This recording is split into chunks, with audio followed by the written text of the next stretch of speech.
Ini kata negatif. Ya. Misalnya kalau tiket, bersihkanlah tempat yang kotor. Apalagi misal kalau ngomong apa ngomong, misal jangan kata kotor. Apa bahasanya? Berbicaralah dengan baik dan itu kata-kata positif. Anda jangan ada kata ini, jangan dilarang, tidak boleh, jangan tulis. Paham? Anda bebas, satu orang satu. Mau pegang hijau. Tulis di sini ya, di bagian yang tidak ada lemnya. Saya berikan kalau ditempel di sini nanti. Ya. Tulis bagian yang sini. Nggak usah, tulis saja aturan yang kamu buat.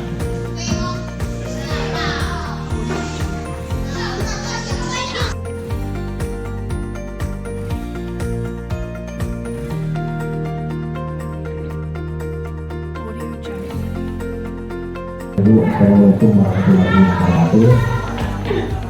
Ini mungkin mohon maaf meminta waktu Bapak Ibu semuanya dan kegiatan kita.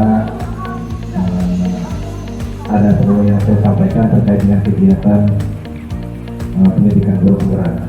Nah, sebelumnya saya ingin menyampaikan bahwasanya kegiatan seperti ini banyak akan dilakukan terus secara kontinu. Biar bisa sinkron sama kegiatan kompetisi. Nah, Bapak Ibu, kita refresh kita. Kira-kira ada berapa jumlah hewan yang Bapak Ibu ketahui? 10.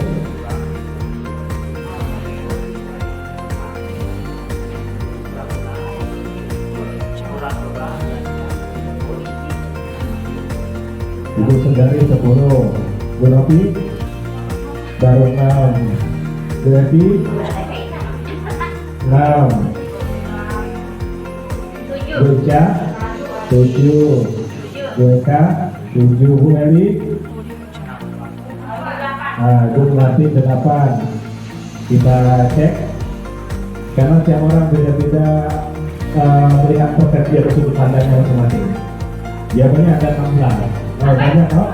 Dari mana dari? Kita cek. Nah, betul. Sangat jelas. Ada ikan yang dapat dikemasan kayak ikan.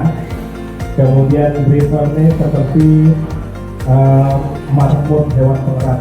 Ya. Kemudian bentuk kura-kura. Kemudian ada bentuknya kepala burung. Ada dolphin, lumba-lumba, krokodil, buaya, hen, ayam. Kemudian ada sono tikus udang, bayangin ya.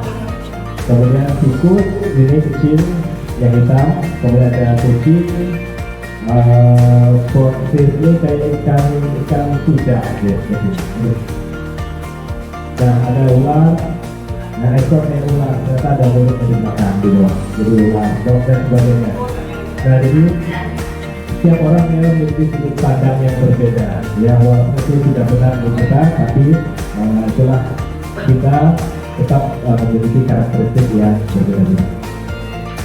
Nah, ini terkait dengan budaya positif. Ini ada pertanyaan pemantik.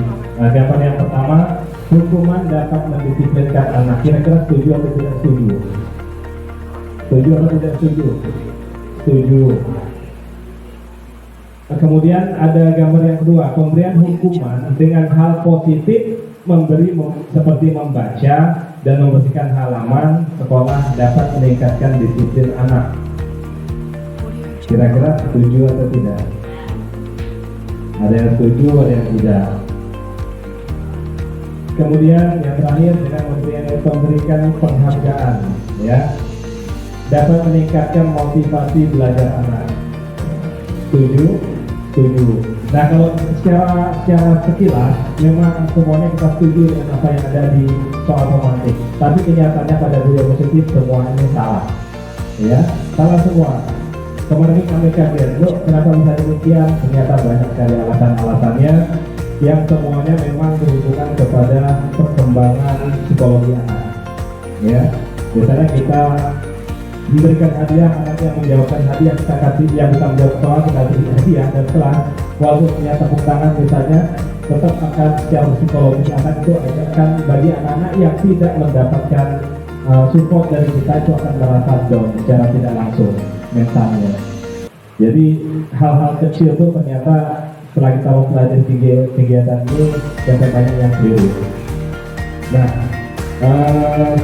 ini adalah salah satu yang dapat kita lakukan. Misalnya siapkan cari kertas, kita bayangkan saja. Siapkan cari kertas kecil yang mudah digenggam. Tulislah benda atau nilai atau apapun yang teramat penting bagi kita yang menilai. Kemudian letakkan di sana satu tangan dan kepalkan dengan erat kertas yang kita pegang yang berisi menurut kita itu poin yang sangat penting. Kemudian bayangkan ada satu orang dekat Anda mencoba berbagai cara untuk membuka kepalan tangan. Anda demi mengambil sesuatu yang paling bernilai. Kira-kira apa yang terjadi? Apa kita dengan ikhlas melepaskan genggaman kita? Kira-kira terlepas nggak? Sesuatu yang sangat penting dan berharga menurut kita, kita kan terlepas nggak? Tidak, pasti tidak. Karena semua itu yang bisa mengontrol, membuka dan menutupnya adalah diri kita sendiri. Bila membuat keyakinan kelas, hindari kata-kata negatif. Misalnya, jangan membuang sampah itu kata-kata negatif, ada jangan. Diganti menjadi buanglah sampah pada tempat sampah. Ya. Di dalam SPPT jangan menggunakan kata merencanakan, melakukan. Kalau merencanakan belum tentu dilakukan. Dalam deskripsi misal saya akan merencanakan ini. Jadi harus dari saya melakukan karena positif akan kita lakukan. Jangan kata merencanakan nanti bisa kayak gitu. Untuk komen deskripsi ya, contoh kesepakatan kelas. Contohnya datang tepat waktu, mengucapkan datang tepat waktu, kemudian mengucapkan salam, menjaga kebersihan sekolah, berdoa sebelum dan sesudah kegiatan, aktif dalam kegiatan pembelajaran yang terakhir tertib. Nah, ini contoh-contoh kesepakatan kelas yang memang menghindari beberapa hal atau kata-kata negatif. Oke, selanjutnya 5 posisi kontrol. Kita sebagai guru memiliki 5 posisi kontrol, ya. Nah, untuk itu coba kita simak dulu di tayangan video berikut ini. Ini terkait dengan budaya positif, penerapan 5 posisi kontrol kita, terutama untuk sebagai pengajar.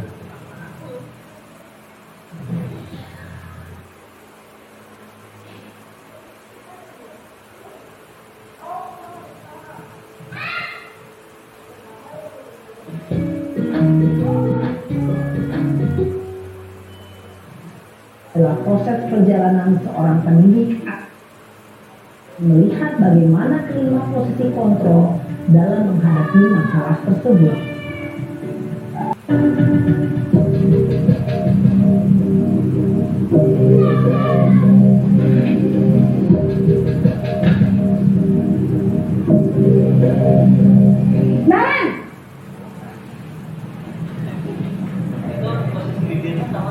Selamat pagi Bu.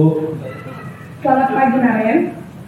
Maaf Bu, saya terlambat. Iya, sekolah masuknya jam 7, sekarang sudah jam 7.20. Nah, tadi ada 5 posisi kontrol kita sebagai guru.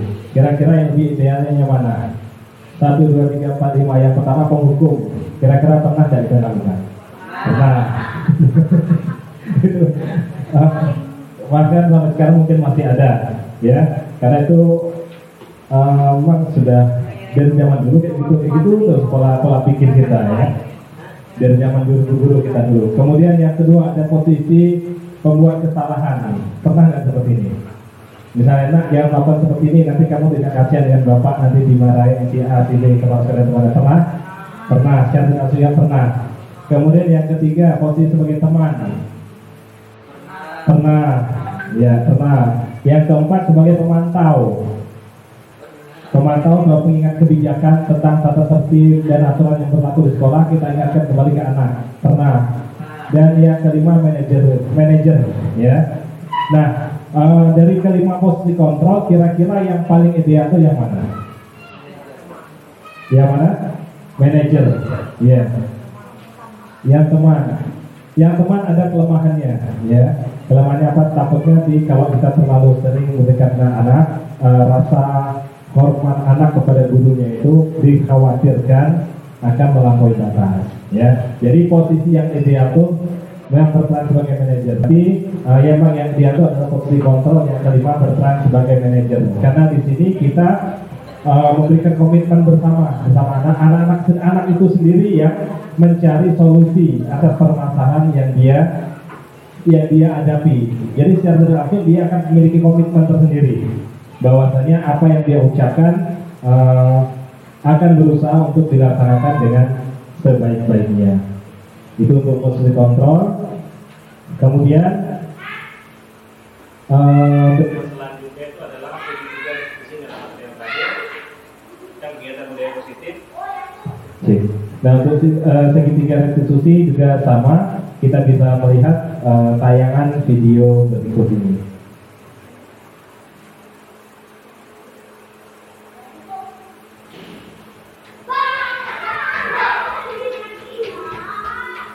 Masih dengan ibu yang sama, tapi bajunya sudah beda.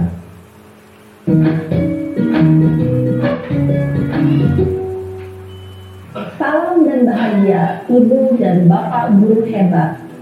Pada video kali ini kita akan membahas tentang salah satu program disiplin positif yang diterapkan di lingkungan sekolah yang dikenal dengan nama restitusi.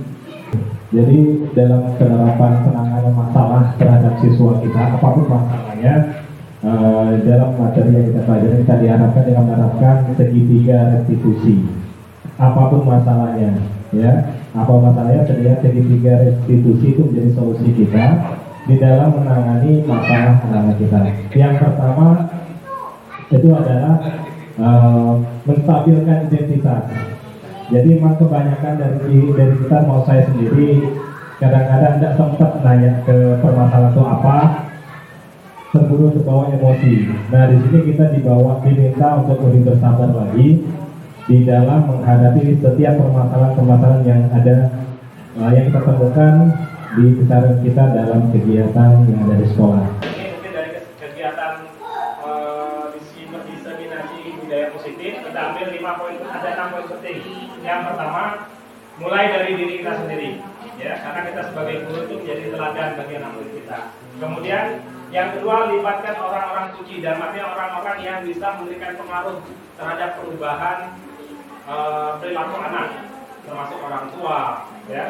Kemudian rekan-rekan yang lain, teman-teman, ya, sejawatnya dan sebagainya. Kemudian lakukan sekarang dan selalu, artinya kita mulai dari sekarang dan berkelanjutan secara kontinu. Kemudian yang keempat, hadirkan rasa memiliki dengan membuat kesepakatan bersama. Ini sangat penting sekali.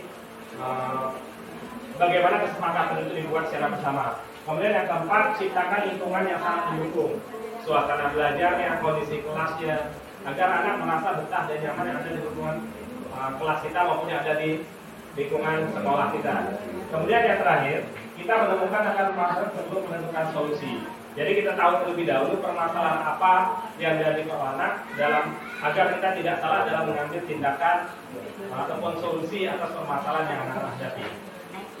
Baik Bapak Ibu, mungkin itu yang bisa saya sampaikan. Sekali lagi saya ucapkan terima kasih atas perhatiannya.